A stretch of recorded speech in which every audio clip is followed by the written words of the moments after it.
Kejadian pasal 50, lalu Yusuf merembahkan dirinya mendekap muka ayahnya serta menangis dan mencium dia. Dan Yusuf memerintahkan kepada tabib-tabib yaitu hamba-hambanya untuk merempah-rempah mayat ayahnya, maka tabib-tabib itu merempah-rempahi mayat Israel. Hal itu memerlukan 40 hari lamanya, sebab demikianlah lamanya waktu yang diperlukan untuk merempah-rempahi, dan orang Mesir menangisi dia 70 hari lamanya. Setelah lewat hari-hari penangisan itu, berkatalah Yusuf kepada seisi istana Firaun, "Jika kiranya aku mendapat kasihmu, katakanlah kepada Firaun bahwa ayahku telah menyuruh aku bersumpah. Katanya, tidak lama lagi aku akan mati dalam kuburku yang telah kugali di tanah Kanaan. Disitulah kau kuburkan aku.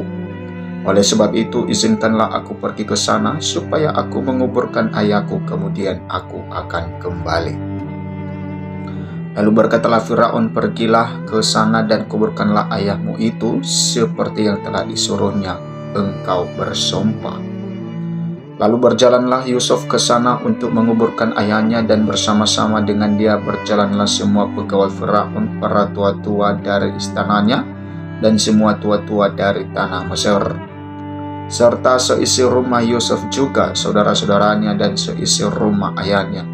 Hanya anak-anaknya serta kambing domba dan lembu sapinya ditinggalkan mereka di tanah Gosen.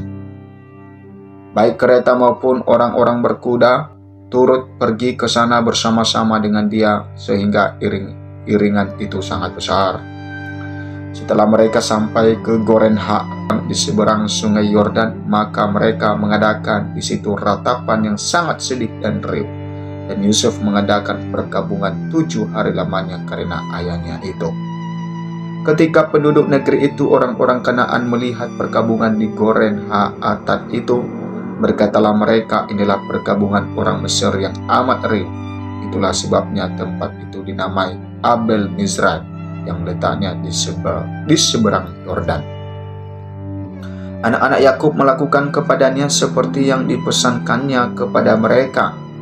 Anak-anaknya mengangkut dia ke tanah Kanaan, dan mereka menguburkan dia dalam gua di ladang Makpela yang telah dibeli Abraham dari Efron, orang Het itu, untuk menjadi kuburan milik, yaitu ladang yang di sebelah timur Mamre.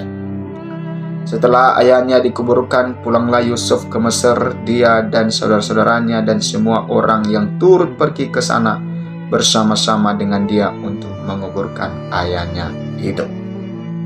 Yusuf menghibur hati saudara-saudaranya.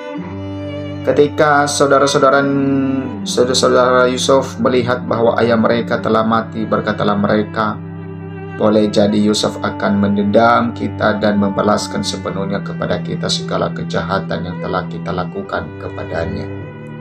Sebab itu mereka menyuruh menyampaikan pesan ini kepada Yusuf. "Sebelum ayahmu mati, ia telah berpesan, 'Beginilah harus kamu katakan kepada Yusuf, ampunilah kiranya kesalahan saudara-saudaramu dan dosa mereka, sebab mereka telah berbuat jahat kepadamu.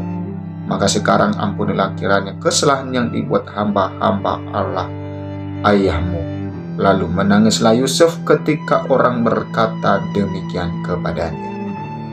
Juga saudara-saudaranya datang sendiri dan sujud di depannya serta berkata, 'Kami datang untuk menjadi budak.' Tetapi Yusuf berkata kepada mereka, 'Janganlah takut, sebab aku inikah pengganti Allah.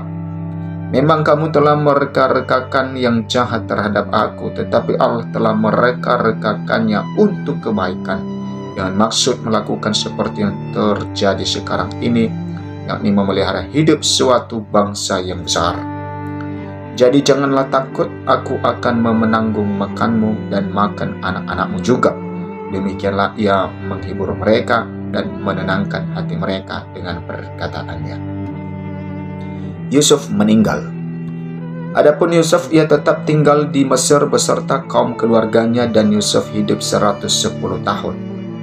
Jadi Yusuf sempat melihat anak cucu Efraim sampai keturunan yang ketiga, juga anak-anak Mahir, anak Manasye, lahir di pangkuan Yusuf.